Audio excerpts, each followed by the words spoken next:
Good evening, good afternoon, and good morning, everyone. Welcome to Connect Africa to this special analysis that we do with Kwame Gonza. Today, we are here to talk about two major elections that happened in our world, which is South Africa and India. So that's why we call it the tale of two elections. There are some things that, we are going to compare and contrast about this meeting, about this election, and also more into, we will dive into the South African one, what happened with the election of President Ramaphosa, and afterwards the future, what holds for both cases.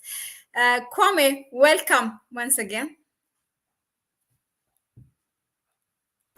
Yeah, thank you very much, Mahlet, and greetings to everyone who's watching the channel, watching Connect Africa, and of course Africa Reimagined. So we are here once again to deliberate on the affairs of the continent, what is happening across the world in relation to what is happening on the continent. And in this case, of course, we want to deliberate on what happened in India. There seems to be a similar pattern when we talk about the elections that happened recently in India and then the elections which happened in South Africa.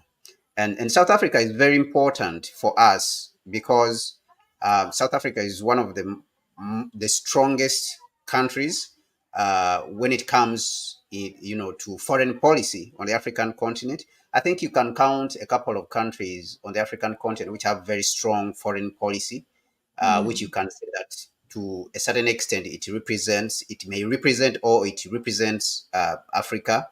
You can talk of South Africa, you can talk of Ethiopia, and I think you can talk of Kenya also. Kenya also has a very strong policy, foreign policy, department or ministry. So that is why anything these countries do and they don't do it right, like what we are seeing President Ruto doing and going and crossing the other direction, it affects the African continent in a major way. So it means that we have to pay close attention to what these countries are doing. And the other thing is that South Africa is the biggest economy on the African continent and is the most modern, okay, the most industrialized economy on the African continent. So unlike what people say in other parts of the African continent, and even the South Africans themselves, I've seen some who say that, oh, why are we commenting on their country and stuff like that? But these people, they do not understand. Some of them, they do not understand history. They don't want to remember history or they don't know history.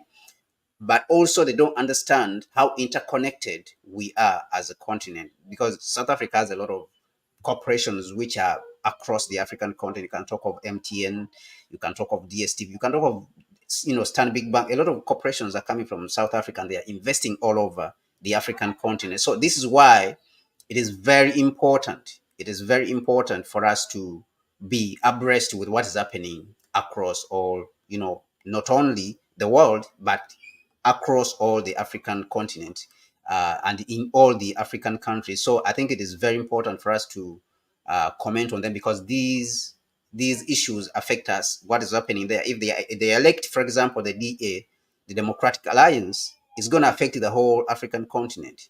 And we've spoken about this, many times. For example, if the DA is elected, it may lead to the overthrow of the government in Zimbabwe.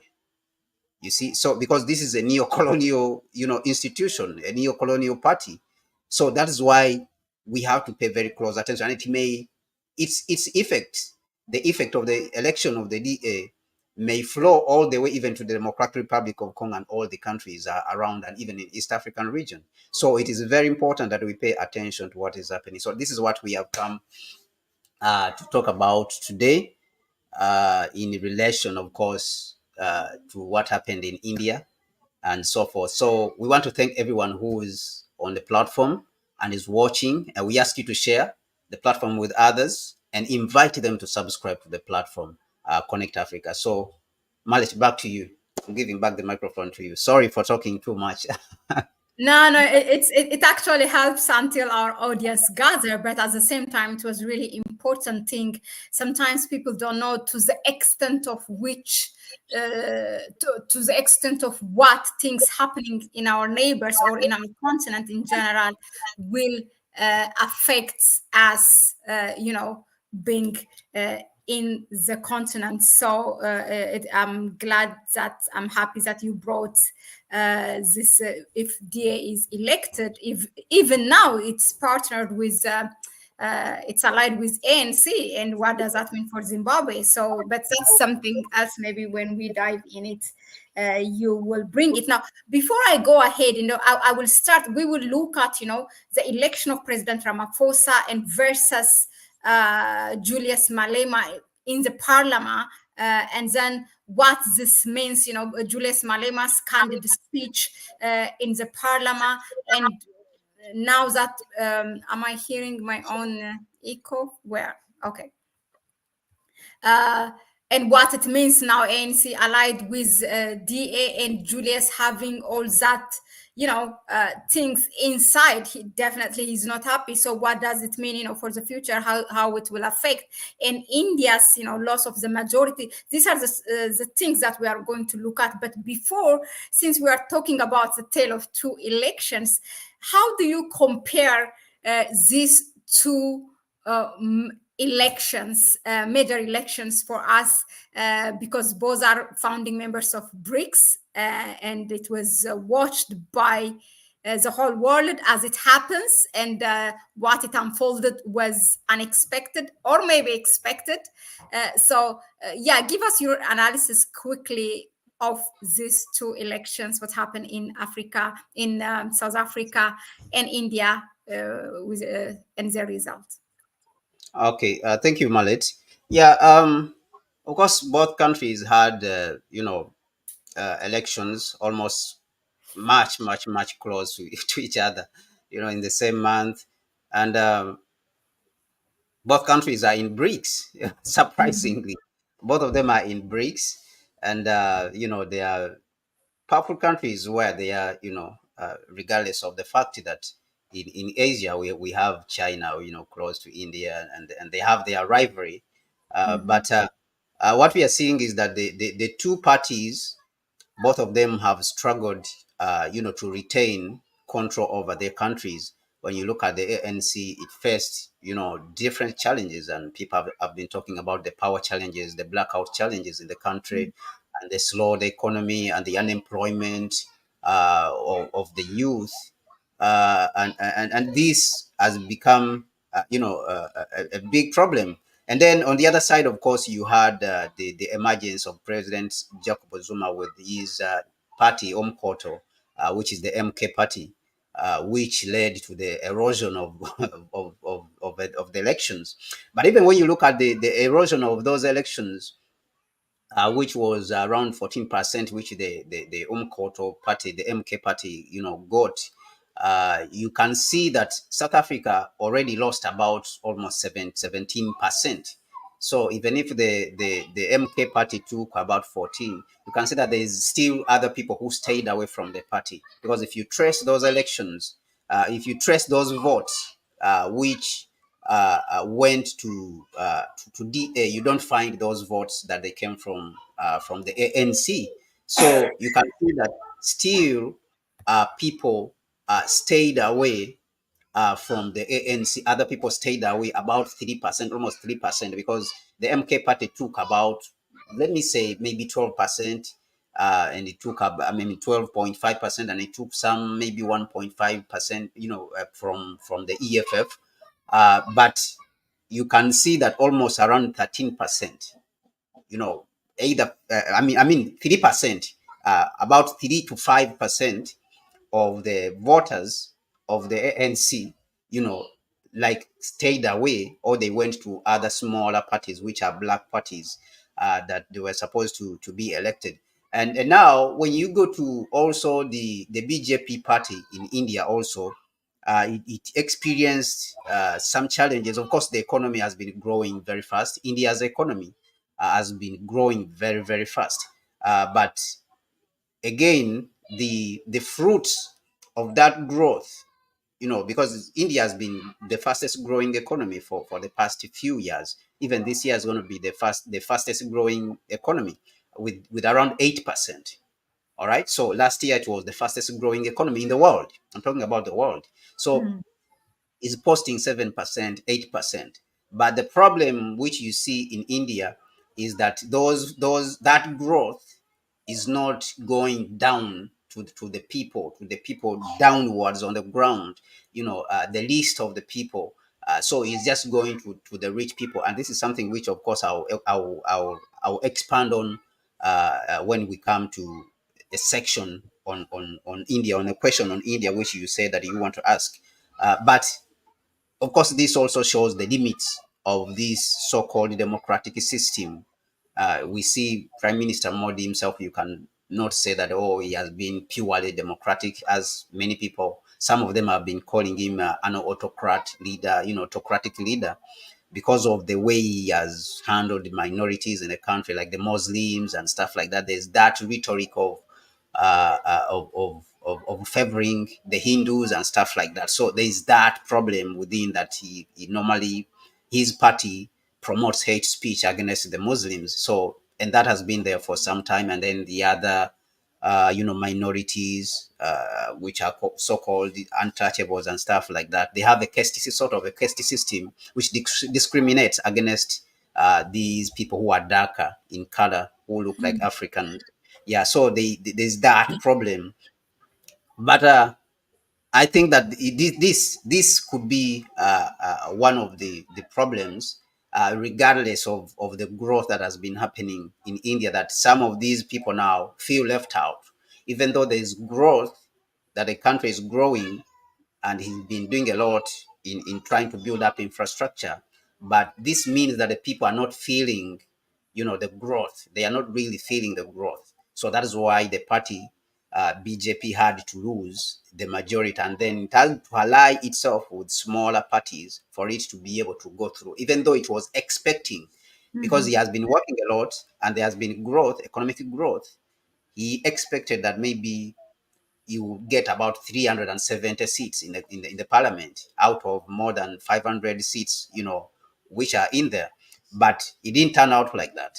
So this is a sign, which shows this is a message the people are sending out. The least of the people, the lower people, are sending out, the 90% of the people in the country are sending out that we are not feeling the economic growth. So this shows you the limits of that so-called democratic system, or the free market system, which is being promoted around the world, especially from the West, which mhm, we already know that they did not develop because of this system. So it's the same. It's the same thing with South Africa, that we are seeing that the people sent out a message. They sent out the list of the people. The majority of the people are sending out a message that you're not doing the right thing, even though you are moving this and you're moving in that direction, but you are not doing the right thing for us, and therefore you need to adjust yourself. So now, then the question arises: will these two parties, the ANC and the BJP in India, would they now listen to the people, the grievances of the people? But as we have mhm, seen in our previous analysis, we have seen that the ANC, for it has already started going in the opposite direction. So now it remains for us to see what Prime Minister Modi will see, how he will interpret that, how he will interpret the laws of those seats. How is he going to interpret it? Will he interpret it correctly, or will he misinterpret it as South Africa has misinterpreted it, as the ANC, I mean, not South Africa, but the ANC has misinterpreted it, and go on in the other direction, instead of listening to the people what they are saying. I think that they have misinterpreted what the people are trying to say, and they are saying that the people have sent them, they have spoken and said that they don't want the ANC, they don't want, the people don't want the ANC to govern alone. Therefore, the people want a a so-called a coalition government, okay, government of national unity. But I think that this is a misinterpretation, and it is being even parroted in the mainstream media in South Africa. I think that this is a misinterpretation of what the people are trying to send, the message the people are trying to send out. People are trying to say that you are not working for us, you are not delivering. and therefore we are tired. That is why people stayed home. About 3 to 5% stayed home and said they will not vote, and that is why they went to other parties where they see, okay, there's some hope here. And they never went to the party where the ANC has gone, which is the DA. The votes did not go there. So I think that this was a misinterpretation of the message the voters are trying to send in South Africa. Now, will the Prime Minister Modi get it right, what the Indians are trying to tell him, the lowest of the Indians are trying to tell him, when it comes to the country, to listen to their grievances, the minorities who have been discriminated, or the people who are not feeling the wealth? Will he listen? Will he rightly interpret that message that is being sent to him through the votes and the loss of the parliament, majority of the seats in the parliament? Will he interpret it rightly? So that is something which will remain to see as we go forward. Maybe we'll come later to talk about it. Yeah, but very interesting comparison, and there is a lot in common there. Yeah, very, very interesting, even for our viewers, even for the world. I mean, nobody does it the way here we do it in this platform. And Africa Reimagined. Go ahead, and while you are watching here, go and subscribe to the channel as well. But very, very, I never seen, I mean, I have, as per my reading, I cannot say everything, but I really haven't seen anyone trying to bring bows, and show us. There is a lot that makes them, similar. Yeah. Now, will they pick their pieces and make a piece out of these broken pieces? We don't know. But as you said, it's something to be seen. We have seen where ANC is going already. Now, let's continue. Thank you for all of you, for your support. Greta Woodson, really, thank you very much for your support to our. I mean, she has been a regular donor or to our PayPal account. Also, she is not here, but I would like to give a shout out. But Mamle, Ramasodi, Dejuma, Boutique, they were here as the same time that we are here. Thank you for all your comments and inputs. Please share it with others as well. Yeah, so we will look at next. Now, tell us that the election happened. Of the election of the president Ramaphosa again, another term in the parliament, and where also Julius Malema of EFF has shared, how he's betrayed. I think I can say that. But in any way, first, it seems a different system. Tell us, enlighten us about this, the systems that ANC or South Africa is following this election in the parliament. It was both Ramaphosa and Malema. How did they reach there? Why is the two? And how does all this system works? You're muted. Yeah, thank you, Mahlet. So it is really interesting that when it comes to democracy, there's different forms of democracy. Like South Africa's democracy, actually, many Africans do not know this. And this is why actually we ask many Africans to pay attention to what's going on across the continent. There's not really one form of democracy. For example, if you go to Nigeria uh, and other African countries, the president is elected directly, okay, at the ballot box. Mm-hmm. So if we elect the president, then um, that is it. And then we elect at the same time the members of parliament. All right. But in South Africa, you find that you elect the members of parliament, and the members of parliament, they elect the president.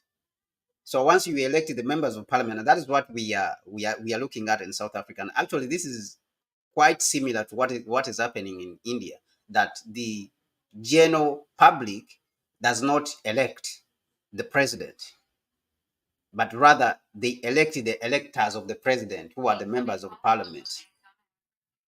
So that is what is happening with South Africa.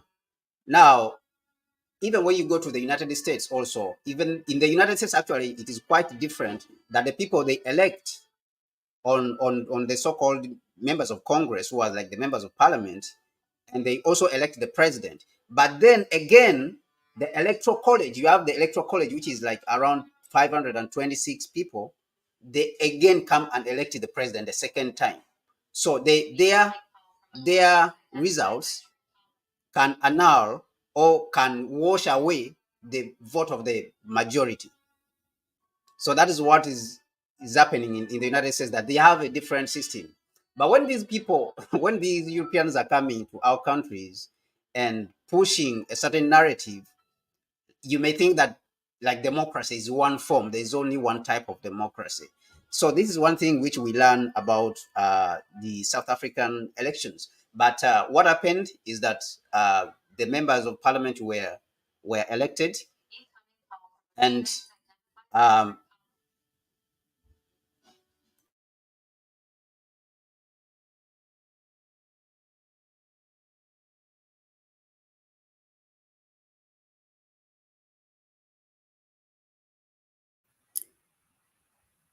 Hello, Kwame, are you there?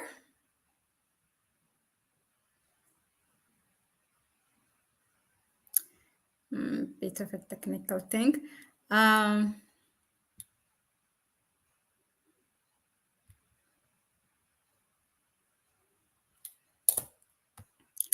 yeah, so let's go to the chat. Kwame will be back. He has some technical problem, but definitely he will be back. The Juma, even some of their politicians are so mentally colon. I think you're talking about South Africa, and DA support should not be surprising. Yeah, but DA, the thing is, they have also in the last elections, they have 23 or 22. It's not so much difference. And this time they got 24. So it's not a big difference. So probably it's the same people that elected for them. There's nothing that they gained or they took from ANC. What went from ANC is actually it went to MK, the Zuma's party. Like South Africa, India is on hyper liberalism, and Modi is a right wing religious bigot. Yeah, but he has also many supporters. Mamale Ramasodi, thanks, Malik, and thank you for being here. You guys, you trust us and you give us your time. So Kwame is back, so please go ahead. sorry for the technical problem. What we see is that you know they nominated, of course, Malema and President Cyril Ramaphosa. They are the two people who contested the elections, and Malema got 44, of course, and President Ramaphosa, for him to get the votes, the members of parliament who will be able to give him the votes he needed, then that is when he had to ally with Democratic Alliance. But then, of course, he had to give in some concessions. And those concessions, of course, they included the uh, the, the, the, the, the giving out the seat of the deputy Speaker of Parliament to the Democratic Alliance, which they did, and the ANC voted for that. And then in turn, then the DA also would vote for them when it comes to the presidency. And of course, when President Ramaphosa is sworn in and the cabinet comes out, that is where we will see also what other concessions they have made to Democratic Alliance. Julius Malema, president of the EFF, of course, was not happy when he was, given a chance to speak after the elections when, President Ramaphosa was elected. Everyone was given a chance to come. All the parties were given a chance to come and make a comment. And of course, Julius Malema pointed out definitely that this is a sellout. This party, this coalition is nothing but a sellout of our people, and it's not good for our people. Yeah, so he showed definitely that he's not happy with what is happening between the ANC and the DA, and of course the MK party boycotted the first sitting of parliament where the president was elected. They did not attend, and actually they have a lot of seats also in parliament. So 14.2%, I think that is what they got. So they have more than 58, I think 58 seats or something in parliament. 58. So Okay. yeah, For who? 58. Yeah, so they did not attend the parliament, and later on we 58 saw seats them, for who? Sorry, come. the MK party. Oh, okay. Yeah, the MK party. So you can see that they too, they are not happy, and Mm. it all speaks to where the ANC, the direction the ANC has gone to. The fact that people were expecting it to go in a different direction, and then it went in a different direction, because with the 14% from the MK, and then the 9.7% from the EFF, it would have still secured the number of votes it wanted, but it decided to move in the opposite direction. And even when you read the Guardian, the British news platform, the Guardian, it mentioned that the ANCDA coalition was favored in large by the businesses and international investors. So he's because they are saying that Ramaphosa is expected to continue to try pushing forward policies which allow the private sector to generate renewable energy. So what they are trying to say here is that the private sector, the so-called international investors who are the imperialists, they are happy about this outcome. The ANC alliance, because then they can come in as the only ones who have the solutions, so the state can continue to be weak. That's what they are implying here, because as you know, they have always said that the private sector is everything. So when we try to build strong states, then they say the state is inefficient. But when they have problems, when the United States has problems, then it comes in and sanctions China, and then uses the state and passes bills like the Chips Act, the Inflation Reduction Act. All these are passed by the state, and they are subsidizing the renewable energy industry. They are subsidizing the chips industry using the state power. So when they want the state for them to work, they find excuses. And when we want to use the state for us to work for ourselves, they find other excuses. Because this is what the EFF actually is talking about, that we have to use the state, we have to use the power of the state. So whenever we, the Africans, want to use the power of the state, we are alienated. And those people who are supporting this false narrative of the West, they're the ones who are supported, and they are praised very much. So that's why you see that the ANC now is being praised, that this is what the investors wanted and stuff like that. So they seem to have wanted that, but uh, the African parties, at least the leaders of the African parties right now, are considered right now the official opposition. EFF has said it is now the official opposition, and is going to do its job very well.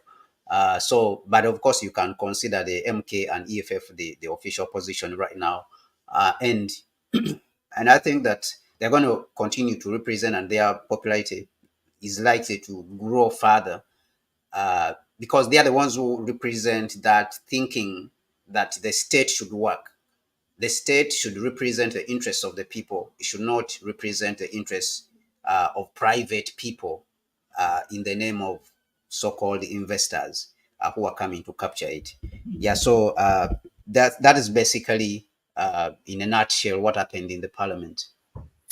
Thank you very much, Kwame, for getting deep into that regarding what happened in the parliament with the election of Ramaphosa. Now, I want to tell us how you interpret the Malema's speech that we also viral going, and what it means, because it's something that needs interpretation, and how the ANC will pick from here, and will they be able to work together? I mean, he definitely felt betrayed.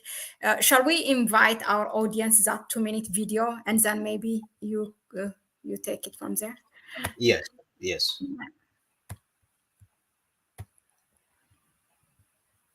because we believe, have ordinarily supported you because we believe in your commitment to a parliament that is going to work effectively and efficiently.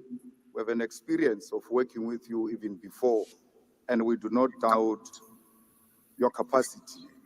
Our contestation of you was necessarily to contest the betrayal of our people, and it has nothing to do with you as an individual. Congratulations, Mr. President. We accept the results and the voice of the people of South Africa, which was expressed on the 29th of May. And we also accept the results of this today's gathering because it's a reflection of a democratic practices.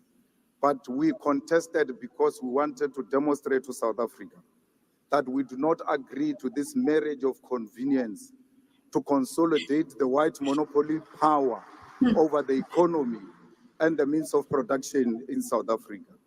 This marriage, it's a marriage that seeks to undermine the changing of property relations in South Africa. We refuse to sell out.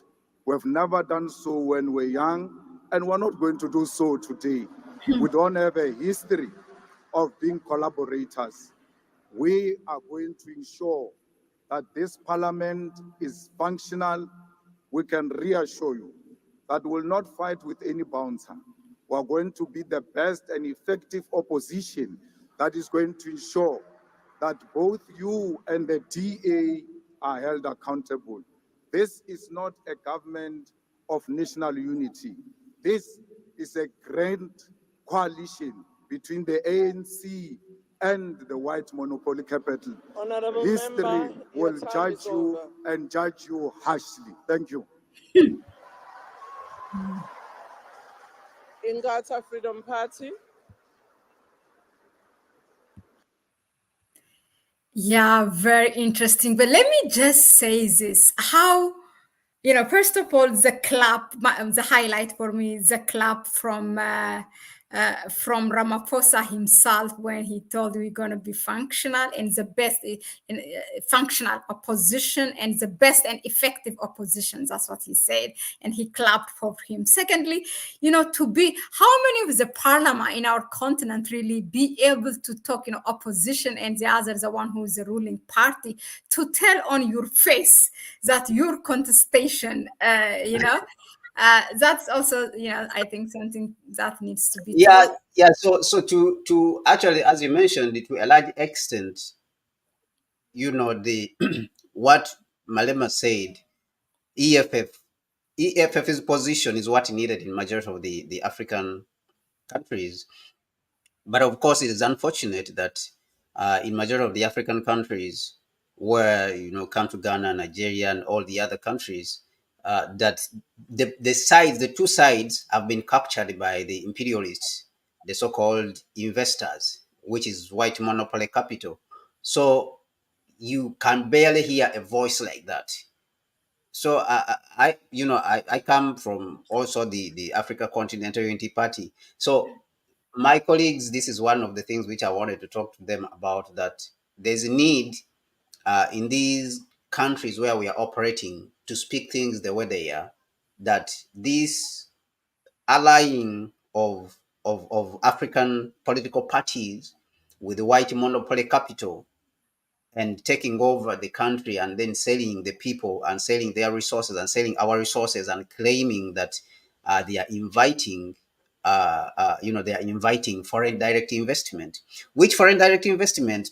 People like Aliko Dangote, who is the biggest investor, who is the single biggest investor on this continent. There's no one who has invested in a project which which is as big as what Dangote has invested in on this continent. But Dangote has said that no one is going to develop this continent for us. It's not foreign investors, it's the African investors. They are the ones who are going to develop this continent for us. So you can see that it's painful to a certain extent. When I was watching the speech, it is kind of painful that you can see that Malema is speaking from the bottom of the heart for the people, like for the people who are downtrodden, who are left. And then you have President Cyril Ramaphosa and his group of all the people I mean, it's not a sin to be old, but his group of elites, maybe that is the right word, who are sitting there and they have sold, they are seeing they have sold the people, Mhm. and it's like they are sitting over there. It's like they are helpless. They are looking as if they are helpless, but at the same time, they know that they are selling the people. They are supposed to represent the majority of the people, the majority of the African people.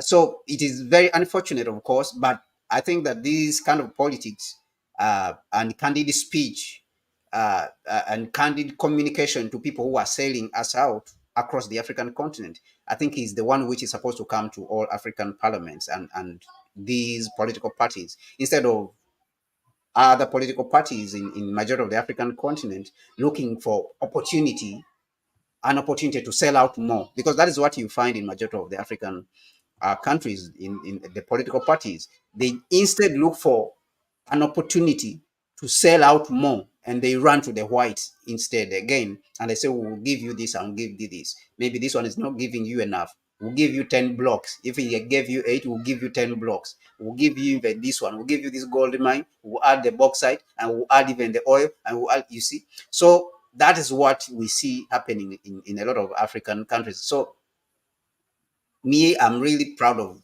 what EFF is doing and Julius Malema is doing, and I hope that they can ally together with the MK party, to give ANC, really sleepless nights. And in that speech, also that is what I saw, because in another speech after this, I gave a press conference and I said they are going to be a functional opposition party, and they will be out there even on the streets, to demonstrate whenever something is not right. They will be out there to demonstrate. So I think that this coalition, this marriage of convenience, as they called it, I think they're going to have a rough time, going forward. It's not going to be very smooth for them at all with these two parties. And it shows that they're going to lose a lot of elections, votes. They're going to lose votes from what I've seen. I've been looking at the sentiment within the black people. They're going to lose a lot of votes because, mind you, they lost about 17%. Because remember, they got 58% last time and they went all the way to 40. So they lost about 17%. That's a huge number. It's a big, big sign that the people are disappointed, and you decide to move in opposite direction again. And instead of going where the people have gone, I think more people are going to go out of the party. I just don't know who calculated this, who made this calculation for the ANC, but I think that is very unfortunate. It's really unfortunate. Uh, That hope that you said, if that you said, you hope it might ally itself with MK, but Zuma has given, yeah, that long press conference, his party, and he says they said they reject it. So uh, they're not gonna go away. And I mean, it has been clear this election, the man is elected again, and I don't know how far he can go with that rejection of the election result, meaning the former president Zuma. But in the situations that he said he rejects it, then is there a room for MK to collaborate or to ally with AFF?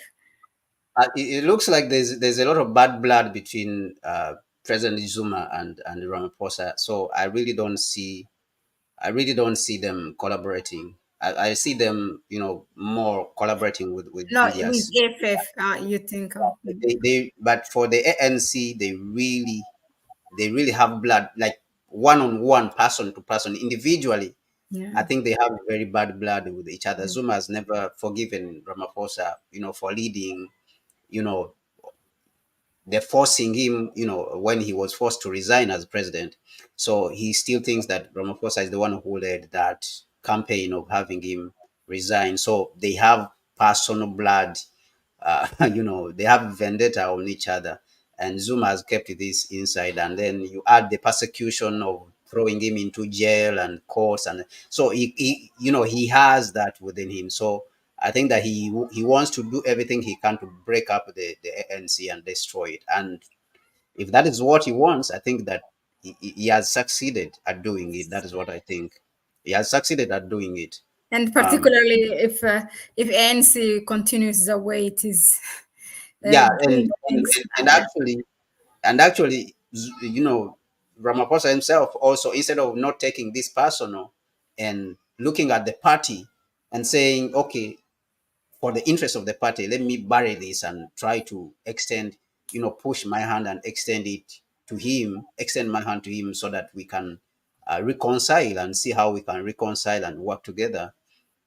Like I said, the party was supposed to be more revolutionary. It was supposed to enter a much more radical revolutionary phase and put everything on the line, you know, but it decided to go in the opposite direction. It should have gone to the people where the votes have gone, where the votes have been lost to, but they didn't. So I think that they are in for a very, very rough, term that is going to be difficult to govern from what is coming from Julius Malema, from what is coming from the MK party, uh, President Jacob Zuma and his group. It's not going to be very easy for them, I think. Yeah, it will be very hard to survive for, we might say a lot of demonstrations uh, for Ramaphosa, but yeah, it is what it is. Now, let's go to India. Now, as you initially told us, there are a lot of similarity between how now Prime Minister Modi is taking another term, and also for Ramaphosa's of South Africa losing the majority in the parliament. Now, can he, meaning Modi, achieve rapid reforms to build India as fast as he has been doing in the last term, effectively or ineffectively? So, what's your assessment, and what should we expect? And if you can relate that also to BRICS. Yeah, I think that Prime Minister Modi has tried to build India as a superpower. To assert he has tried to have India assert itself even on the international stage, and I think that is a good thing. But then this is the problem with the so-called democratic system, that when it comes to the building of nations rapidly, it is actually during those phases of authoritarian rule that nations develop rapidly. Whether you're talking about European nations, whether you're talking about Singapore, whether you're talking about even the United States itself, the periods in which the United States developed rapidly, those are the periods the US was less democratic. And of course, you can talk of the initial accumulation of capital during the slavery period. The black people were not, testing any democracy, and of course, plus the women. It was almost like an authoritarian rule. That is when the United States accumulated capital. And then when you talk about the period and when we are talking about the later part of the 19th century, when we are entering and we are finishing the 19th century, there was rapid, development there. But you can see that the United States intervened at various phases and took away power almost, like when they were building their intercontinental railway platform, which helped them a lot. The United States had to come, the federal government had to come and intervene and build a railway network which was connecting the east to the west, and therefore, economic activity bloomed and the country grew rapidly. When you talk about the interstate highways, also the United States government and the federal government came and took away power, from the states. The federal government took away power from the states, and therefore it was able to build these interstate highways, which led to rapid economic growth. And even during this period, there was something which was called eminent domain, whereby if you if you had your house or your plot in a way where the interstate highway was going to pass, and you refused to sell to the government, they would force you to sell to the government. But if you refuse to sell, the government would come and seize it and take it by force. So this is a country where they talk about freedom and free will, individual freedom and stuff like that. So this is also similar to what is happening in India, that it is this period when the country has grown rapidly. It is that period when we have seen authoritarianism of Prime Minister Modi, that he has been authoritarian, that he has to force things through because the country has to grow rapidly. So you can see these two, you can see this contradiction within the so-called democratic system, that this is needed. But then this period when the country has been growing rapidly, then the people again are not happy. They are taking away the votes from you. You know, so these are the contradictions. These are, huge contradictions. So it shows you that uh, development and then elections, they are not really related. There's nothing. They are not really correlated.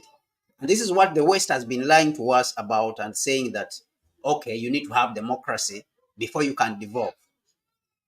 But even when you go in their history, it is not the case. It is the opposite. That the periods of less democracy is those are the periods when there has been rapid development. And of course, you can go to Singapore, you can go to South Korea, you can go to Vietnam. Vietnam is a single party state. It's a communist party in Vietnam, but the country has grown rapidly. You see, I was reading, I think a few days ago, someone was saying that right now, many countries in Africa, in the 60s, many countries in Africa were richer than Vietnam. But right now, Vietnam is 3 times richer than most of the countries, at which, countries which they were at the same stage in the 60s on the African continent. So right now, Vietnam is richer than them, but Vietnam has one party, which is the Communist Party. In Vietnam is a one-party state. So in essence, it's an authoritarian state. And of course, we can talk about China also, which has a one-party state. And these have grown rapidly. So it is the opposite. And this, I think the Africans have to understand it very well. Because when it comes to the African continent, this is where people romanticize everything that comes from the West. Whenever we get something, we romanticize and move about with it. And, some of our people even behave as if they are the ones who invented this Western system, the way they defend it, in certain cases. And rationality, in many cases, thrown out of the window. That people don't want to reason, sit down even and reason that these people who call themselves the neoliberalists or the Democrats, that they become so intolerant that they don't even allow other people to speak and and try to compare with what is happening. So India, I think, is now at that point where it has to confront those contradictions. But I think that the Prime Minister Modi will continue with his reforms, but then he has to examine, like we said, the reason why these people were not able to give him the votes he needed, because he was expecting 370 seats, and then he came way below that. He came way below even what he got last time, which was around 300. I think he got last time he got 300 and something, 320 or 302. So he came way below 300, yet he was expecting 370. So these people, what are they trying to communicate? We'll be able to listen, because the income inequality, the gap is huge. There has been growth in the country, but growth has majorly been going to the rich people, people like the owner, Reliance Industry. Actually, is the same guy who owns, that platform where this our popular Indian journalist, the First Post, is a TV network. The richest man in India is the one who owns it. And you can see that this richest man in India of Reliance Industry has invested in majority, has been given opportunity to invest in ports, invest in even in space, invest in semiconductors, invest in vehicle, invest in chips. So he has invested in almost in everything. So you can see that he has been given an opportunity to own a lot of things in the country, but the poor people, that wealth is not trickling down to the poor people. So the poor people now are trying to communicate that, Modi, you are ganging up with the rich, and calling it economic growth in the country, that the country's GDP is growing, but the poor people, we are not really feeling it. So will Modi during this term manage to marshal, his courage and ability to be able to take the wealth and give it to the poor people? And if he succeeds at that, then his party will continue to rule the country. But if he doesn't succeed, there's a coalition in India already which is gaining also momentum.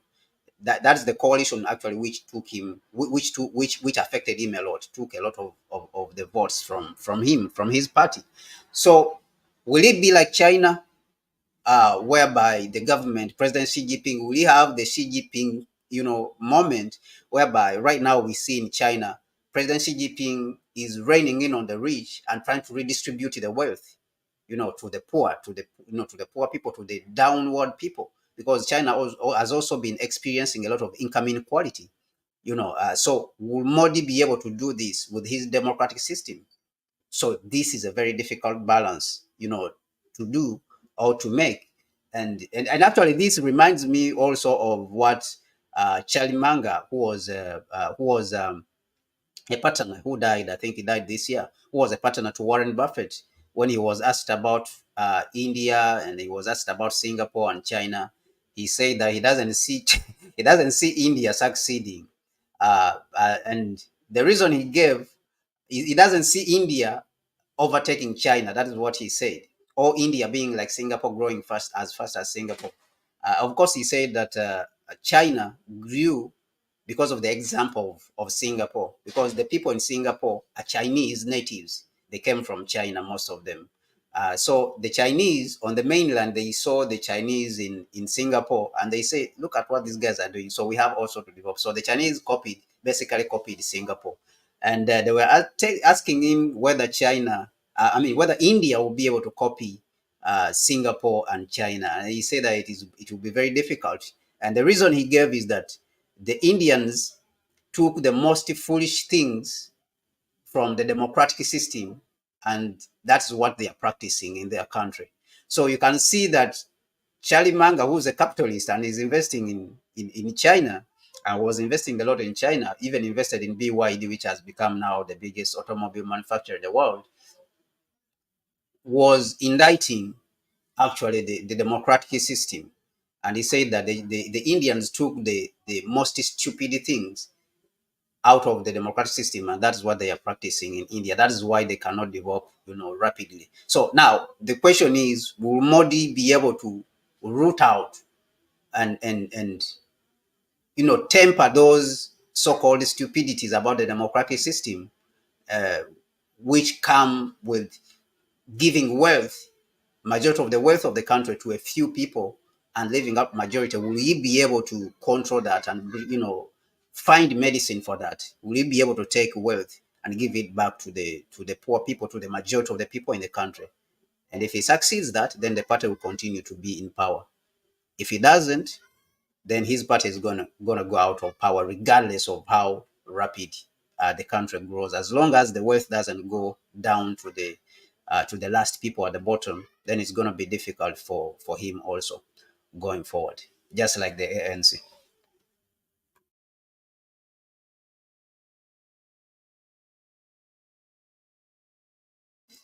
You have muted yourself, Mallet. Okay. Now I say, okay, interesting. I hope they will take their lesson. We still hope not only on Modi, but we still hope on ANC that Ramaphosa will rectify himself. And, once he secure his position, try to do things the right way.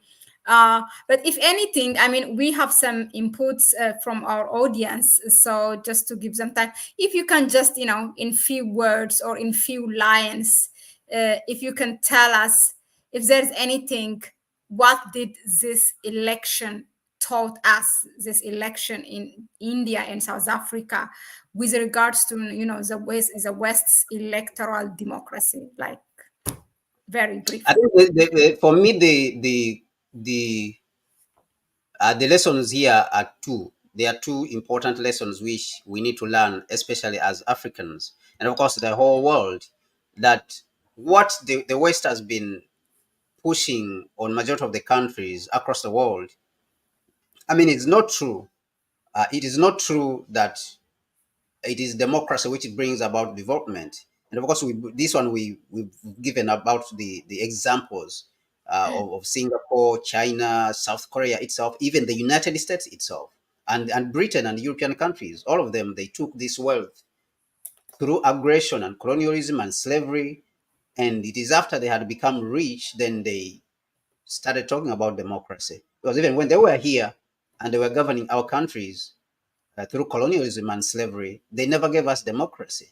So it is after we have taken back our countries that now they started talking about democracy. So, which is, of course, unfortunate. So that is one thing that we have to understand, that democracy does not equal, development. So that has to be clearly understood by all Africans. It is very, very important, extremely important. The other lesson which we can learn from these elections is the issue of income inequality,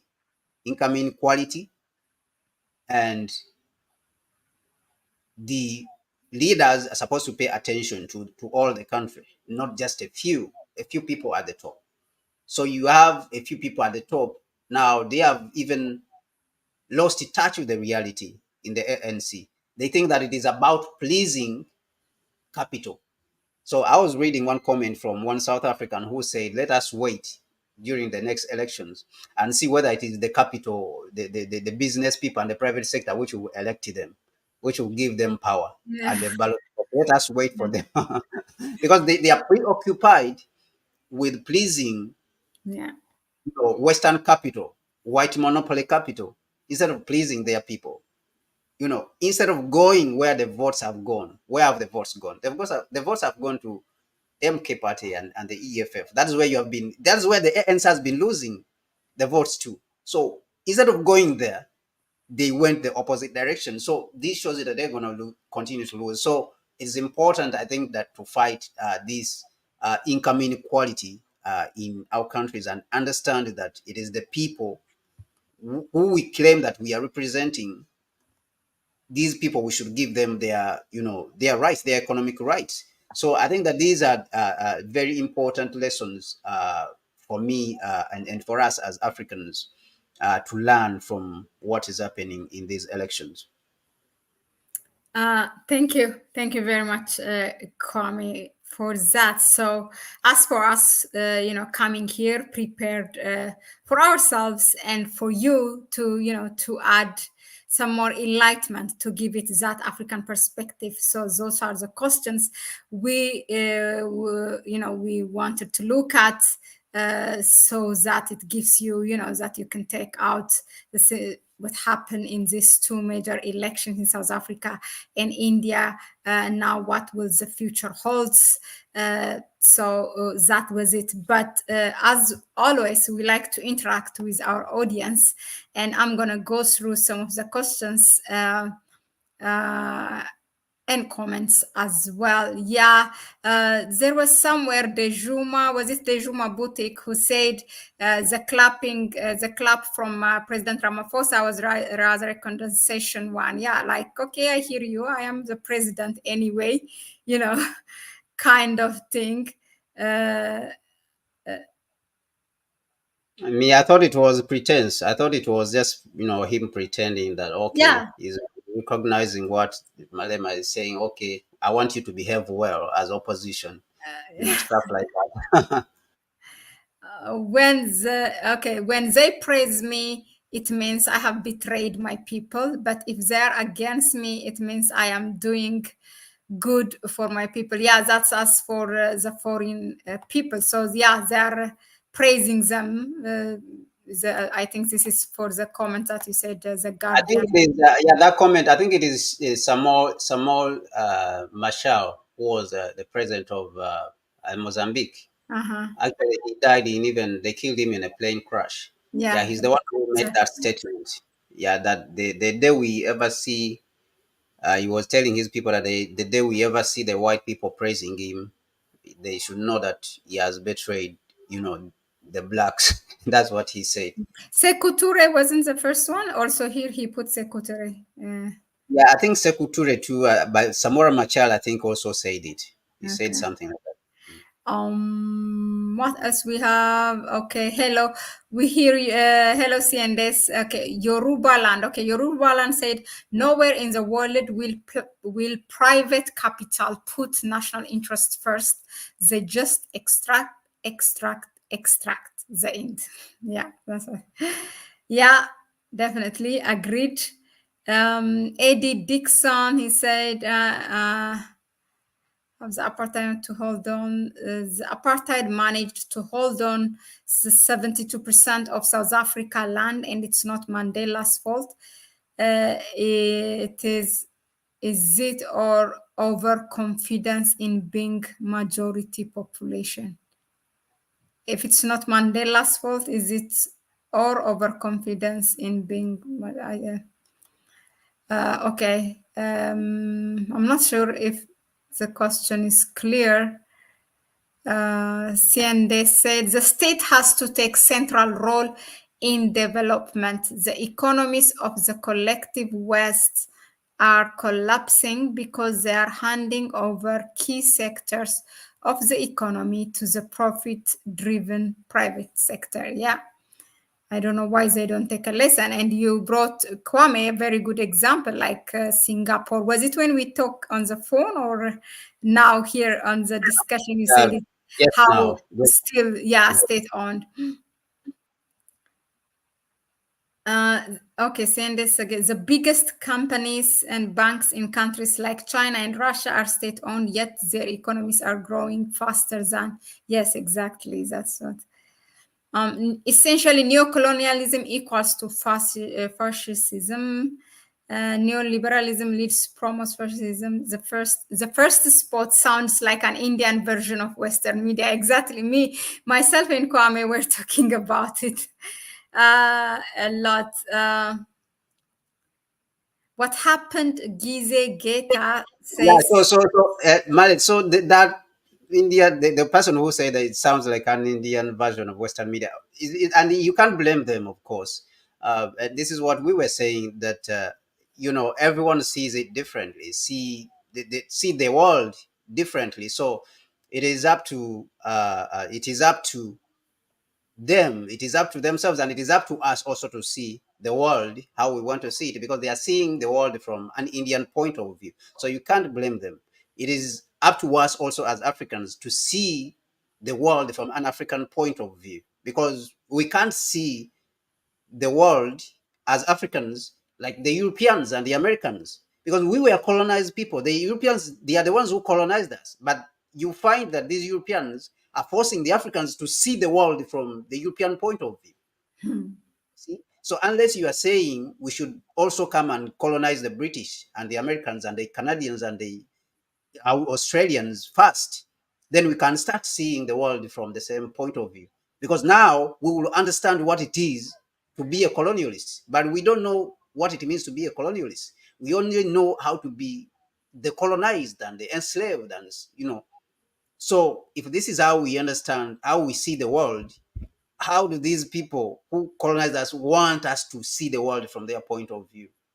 And of course, reasons can come up, like they are trying to they are trying to prevent tribulation, or I mean, they call it what? They call it revenge. They are trying to prevent revenge. That is why they are trying to force us to see the world from their point of view.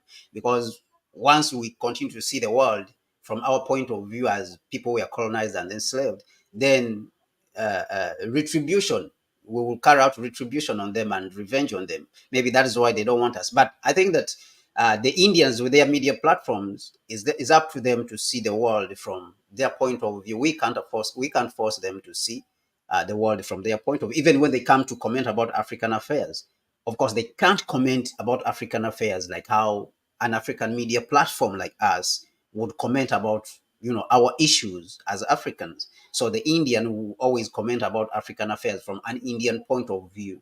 And of course, it is a mistake for you to think that he's supposed to comment on African issues in the way you want as an African. So it is only us as Africans who can comment about, African issues from a point where we will be like satisfied with what we are saying about ourselves. Yeah, in fact, just to add on that note, if anything, what shows us, these medias like First Spot or Wion of India are it shows us our failure. And I remember, Kwame, when you texted me the day they started focus on Africa, when First Post started, that this is how we know that we failed. This is what you said exactly. Those are your words. So we have to see, we have to take, okay, I mean, we need our own, and come, if you have one, then you have one. If you don't, then support those platforms who are who are at least starting to bring to talk about issues, giving it an African perspective. It can be Connect Africa, or it can be anyone, but we don't have that level yet, for sure, because our broadcasts, national broadcasts, are busy just copy pasting what they get from the mainstream media. One question: what happened finally between EFF and ANC? Well, I think Gizegeta, you came late. President Ramaphosa has been elected, and the deal behind we don't know about that. Well, we will see. Time will tell.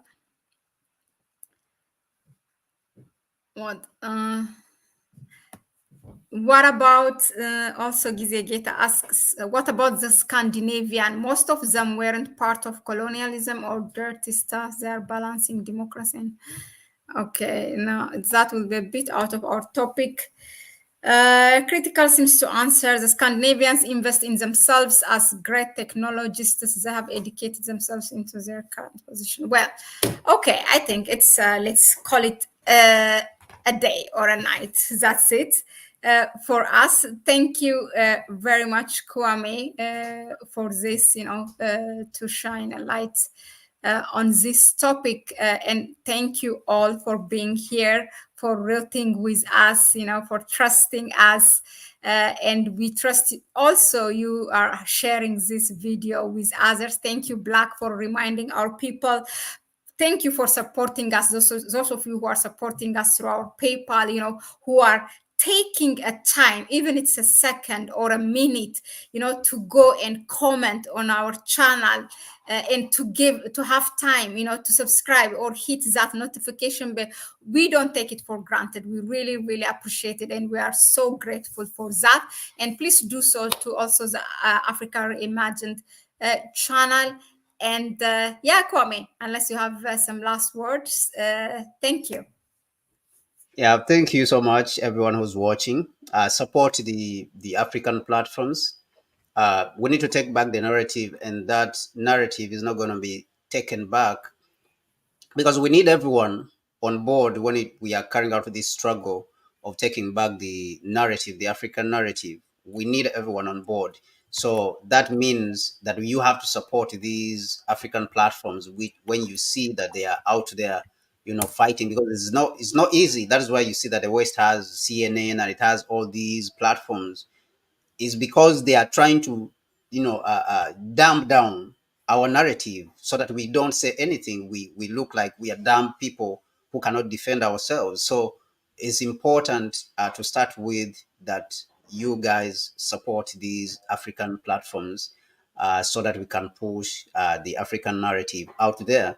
And then in that also, it will help us to counter the neo-colonial politicians, majority of the neo-colonial politicians who are in the African continent, because also they are taking this narrative which is forced on them from the West, and they push it on our people, and they tell us about private sector, and they when you go to our president, you see them, private sector is the only thing, private sector. But if they hear a counter narrative, I mean, also they get some confidence to go in the opposite direction where we want them. So it is important that you support these platforms like Connect Africa as we move forward, so that we can get that strength to to serve better and serve the African continent. Thank you so much. Yeah, we are here. Really, we are committed to this, and in fact, our aim is to make it like the first spot and others of our own versions that look like us, that gives us our own African perspective. So you can go ahead and donate to our PayPal account: Greta Woodson, Anton Dalema, Sylvie, Sinovia, something. Thank you all for your donation. And finally, I have one announcement. We are preparing here at Connect Africa for those African diaspora who would like, to go to travel to Africa. Like a historical tour, like West Africa, East Africa, but it will have in its 2-3 countries together.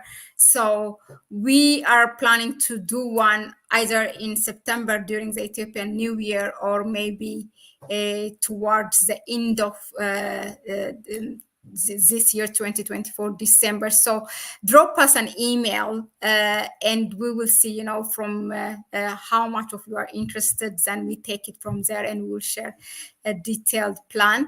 If we go to Ghana also, where Kwame is, we can also see, the door of no return and so many things. Yeah, so that's what I wanted to say. And ciao. Yeah, let's not take more time than this. Bye, Kwame, and bye everyone here.